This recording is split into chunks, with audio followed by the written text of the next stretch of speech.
I'm taking a video here of what we planted yesterday. So we had a busy day in the garden yesterday in our little cottage garden, and I planted a lot of seeds down.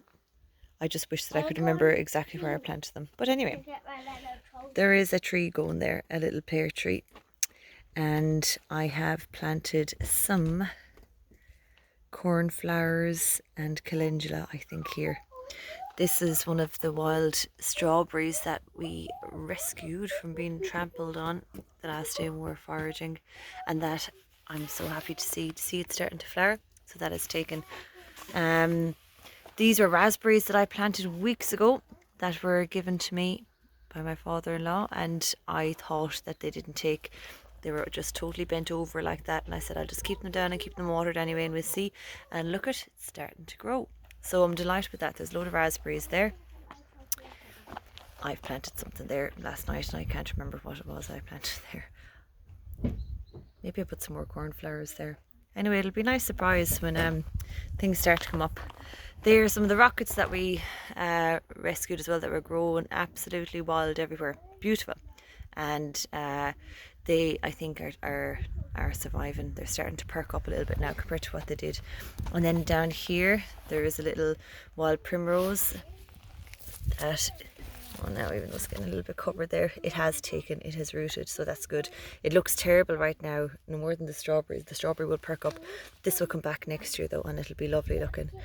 What we've got here in around the cracks, I decided to put some creeping thyme, which is lovely in pink, and I'm hoping that it will kind of fill in the gaps there around the rocks and stones, so that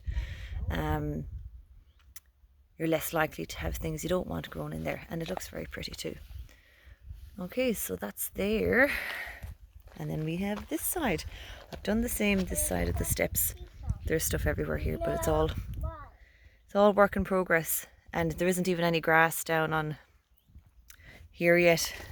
As you can see, I want to get all the planting done so that we need to put a little bit more topsoil here and then seed it, and then not be trampling on it whilst the grass is trying to grow. So I'm going to get the beds done. It's all very messy and very raw at the minute, but I think it will look nice. Right, we've got some lavender. Yeah, there's some lavender at the far side as well, because lavender is really traditional to your cottage garden. I'm going to take off these big flowers. We've got some more creeping thyme there, and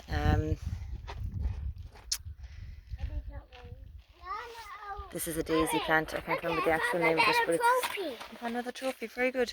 We have some rocket this side as well. There's a Bramley apple tree going here. I just haven't got it yet. There's lovely flowers grown there, Lennon, yeah. And I have planted, you see, I planted calendula and I planted cornflower and love in a mist. That was the other one I was planting last night, Lennon. I remember I said I should stick a lollipop stick down and remember what I planted where. And then I said to myself, oh, I won't forget. And it's not even 24 hours later and I have forgotten what I planted where. Oh, careful now. So we'll just water everywhere and we'll start noticing things coming up. So I think it might have been Love in a Mist actually that I put here, because I did put all the ones like that are about, say, 2 or 3 feet high. 4. Yeah, in the middle, because inside we're going propagating some hollyhocks and some big taller lupins and flowers for putting in the back. Anyway, they are rockets.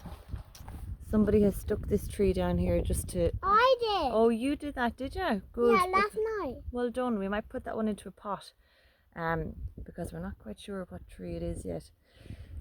We've got some more lavender. Be putting some lupins back there. These rockets really perked up this week, didn't they, Lennon? Yep. Yeah, and they're looking great. So we'll actually have nice flowers out of them in the next few weeks. I look at And this is a big, tall... Hold on now, be careful. Good boy. This is actually a raspberry plant. It's really tall. It's one that was just grown wild in my father's garden, so he gave it to me. Now with raspberries you are supposed to chop down the stalk to the bottom at the end of the season. Hold on. Right, back here. Over here I found a poppy. I think I took a little picture yesterday or video. Poppy growing in the garden in an area that I can't mow at the minute, so we just moved it up here just to save it. This is a lovely pear tree. Not pear, I keep saying pear, it's a plum tree. We don't have any pear trees at the minute. And the apple tree. We have got some blackcurrants. We've got an apple tree. That is some marjoram I've planted in front of it. And I plan to have chamomile around the base of the fruit trees, I think, as well. Some more lavender, red currant, marjoram, some more rockets. Whether they'll take or not, I'm not sure. And this is a lovely apple tree. Yeah, it's a spliced one. It's grafted. There's a red apple and a golden delicious apple as well, so that'll be so pretty when the blossoms are out. And then the fruit.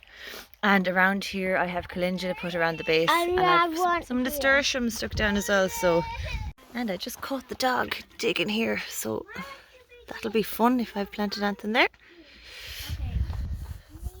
Over here, all different saplings that we rescued last year. And this is our one. That's your little one, isn't it? Yeah, so I like my little one. we're going to see if we can get them to grow in these pots, these lovely trees. Mostly beech trees, actually. That's my little one. Which one is your one? And I've got these two big bags, grow bags, that the trees were in. So actually, I saved some really yummy roosters that we had that had sprouted. I'm going to give it a go and throw them in here because they were organic roosters. They were really nice, and let's see if they grow.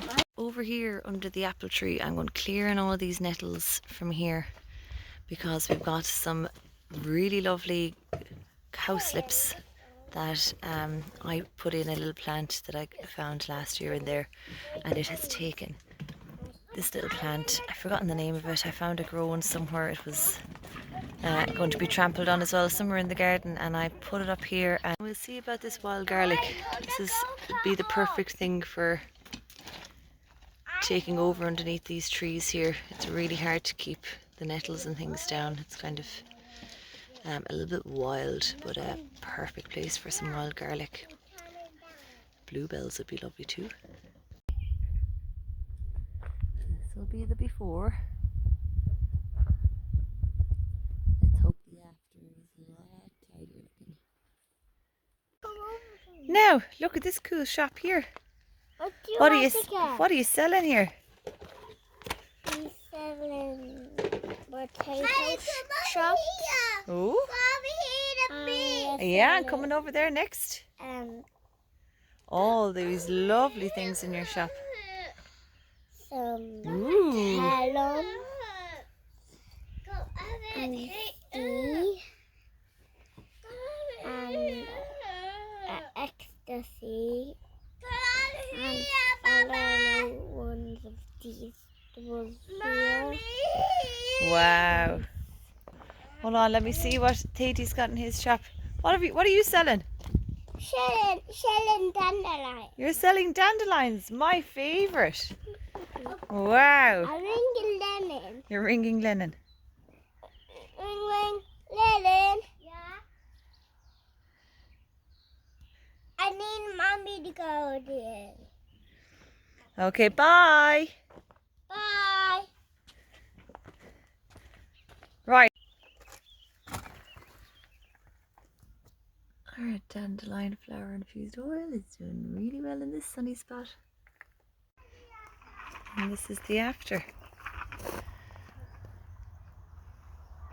It's a lot better. I have some mint planted down, and might plant some more thyme and things to cover the ground here to make it a bit easier to maintain. Now here we are in our polytunnel, and this is the new polytunnel that we made, isn't it? Yeah. Even though Lennon said we didn't make it, Daddy made it really. But we were all here, and in the corner is where I've planted our first thing we put down. I've just put down some chamomile. As I was talking to a lady in Craigenown the last day, and she said that put your chamomile seeds down in your polytunnel and they'll take off really well, and you'll have loads then to spread around the garden. And she said it just self seeds every year, so that's what we're going to do with our chamomile.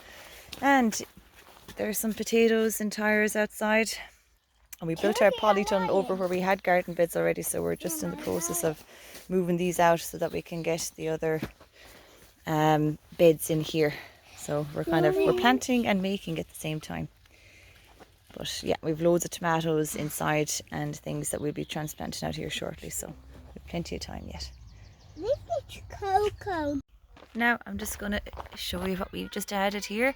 I dug up a lovely Rubworth plantain from the garden before it gets mowed, so that I have it here. Look, it's actually as pretty looking as any of the other things I put down. So I have that there whenever I need it in the front garden. I don't have to go searching. And over here, where did I put it? Let's put some water on this one. This one is greater plantain, because you see how the leaves are wider and shorter, and it kind of just spreads out a bit more like that.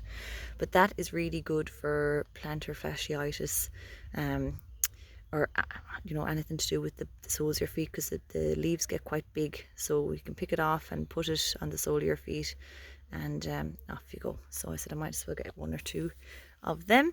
And I'm heading off now in search of a yarrow that I know there is growing everywhere.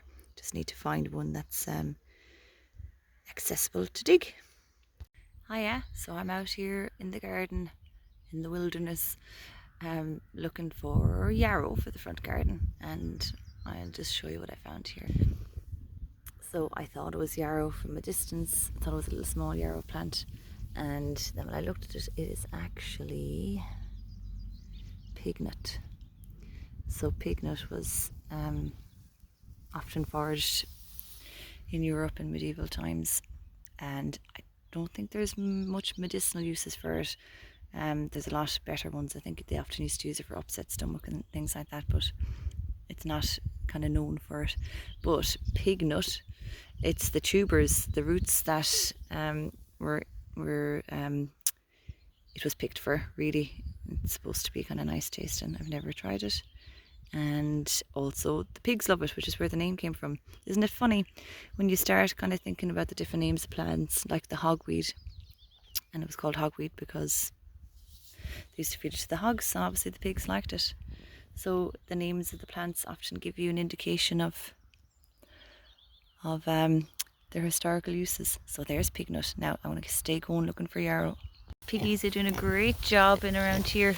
Loads of pignut in around here for them, and they're doing a stellar job of clearing out underneath the whitethorn hedging. Now we've just moved them out into this big area here, but they've been doing a great job all the way along there, and it's lovely. They love the shade in around here. It goes all the way down. It's really long, down as far as the polytunnel. So, but no yarrow. No sign of any yarrow. There's usually loads up in this field, so maybe it's just a little bit early. That's a pignut though. A little treat for the hens on a hot day. Some browned off lettuce hanging on that. Now, so in this kind of wild area underneath the apple tree, I've stuck down that lovely little white plant that I got the last day. That's our wild garlic. I've put down some calendula seed, which I had here before a few years back, and it actually did really well. But I will add in the thyme and stuff there. And there's the primrose and the forget-me-nots, which I couldn't think of the name of the last day, which was really funny. But up here, I wanted to show you what this lovely tree, which just started growing here wildly. It wasn't planted, it just sprung up here, which it does everywhere. And when the whitethorn go away, you'll start to notice this tree is the one that's flowering at that moment, and it draws your attention. It is an elder tree, and I absolutely can't wait for those flowers to come out, because when those flowers come out, we'll be making some elderflower champagne, and in the autumn time we'll pick the berries, and we're going to see what we can do with them as well. So there's our elderflower tree. So that's just a few of the things that are happening in my garden at the minute, as we're planting it for the first time, really, especially the front garden here. So my goal is to have a functional and pretty traditional cottage garden. I'd like it to be full of useful plants that I will use all the time, because it's so close to the front door. So that's why I brought up my plantain the last day. I'm also, while I was searching for yarrow, which I didn't find because it's obviously must be too early, I was a bit too eager, but I will be adding that in here. I have parsley grown in pots here that I'm going to transplant out as well, so I want to mix it up like it was traditionally in your cottage garden. You had your pretty plants that maybe people would have taken from cuttings and from places and from friends and other gardens, and might be gifted little cuttings to start off to put into your garden, but they also threw in a few bits of veg as well, because really the garden was, it was their space, their growing space. So they would have, you would have your parsley, you would have your herbs, you might have some rhubarb growing or something like that, and you'd nearly always have your apple trees really close to the house as well. So that's kind of what I'm aiming for, to keep it useful, pretty, and as much as I can, I'd like to try to put plants here that are ones that I have found or that have been gifted to me. Like I have raspberries from my father-in-law, and raspberries from my father. My father has given me some other little bits and pieces too. He's given me a gooseberry plant. I think I have that in the video as well. He gave that to me when it was really small, and I shoved it in the corner because I wasn't sure where I wanted to put it, and it's thriving where it is now, so we leave it there, but I look for another one to put up the front as well. And yeah, like even the rockets and all of those things, and even the little tree saplings, they're all in an area in an old garden, where they're going to get mowed down. And you know, if a garden isn't, especially an old garden, isn't tended to for a long time, you might find that there's trees popping up everywhere, and it's not the right place. So if we can take them and put them into pots and try to use them somewhere else, that's great. That's better again. Than just mowing them down. So that's what we did when we were picking lots of gosh, there's hundreds and hundreds of sycamores under an old sycamore tree, in an area that's going to get mowed in order to maintain. So we picked as many as we could, and we got loads of little beech saplings as well, and that's what's here beside me. So I'm going to try to get them going in their pots until they're big enough and strong enough that I can transplant them out into the garden. So yeah, there's a lot to do. It's definitely going to be a process rather than a quick turnover, and I'm enjoying it, and we're trying to use everything that we have as much as we can. We're trying to use what we have around here and what's to hand, and reusing things as much as we can, and creating our garden out of that. And that's why even the curbing of our garden, we had loads of salvaged red patio bricks, and we had just so many of them there. We thought, well, why don't we just use them for a little curbing here rather than going out and buying, spending more money, and we have actually something that can do the same thing here. So that's where we're at. Everything is happening little by little, and it's going to be interesting to see how things turn out, and what things will take, and how they're going to look, and how we'll manage keeping minding our herbs and our medicinal plants, and also keeping things at bay as well, and in the places where we want them to be, which is why, like under the apple tree there, I'm hoping to get some like wild garlic or something that's really going to cover the ground there, that will, like, I love nettles and they're great. I have so many here. I have just nettles everywhere. You can even see them behind me. They are just everywhere. They're all over the place. Whatever it is about the soil here, the nettles love it. There isn't any place there isn't just tons of nettles grown, so we've no shortage of them. So there are certain areas I'd like the nettles and the dock and the huge thistles, oh my gosh, and they're massive, not to grow. But yeah, so that's where we're at. That's just a little snippet, and maybe I might do a few more now as I'm kind of updating things, and it's reminding me as well of what I have done, and where I've planted things, and what to keep an eye out for. So hope you enjoyed this little video, and yeah, if you have any ideas or suggestions or advice for me, that'd be great. You can always shove them in the comments. I'd be really open to that.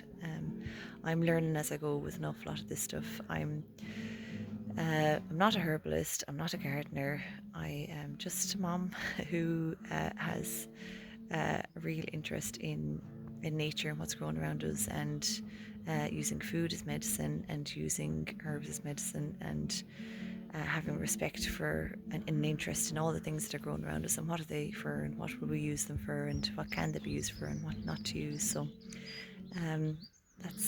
that's me, and forgive me if I get anything wrong, or if I don't recognise something or I'm doing it the wrong way, but I'm just giving it a go. I'm learning as I'm going. I know a lot more now than I did say 5 years ago, kind of when I really started to give myself a chance to look into these sort of things I was interested in. So yeah, every day is a learning day. I hope you're enjoying the sunshine wherever you are today. See you later.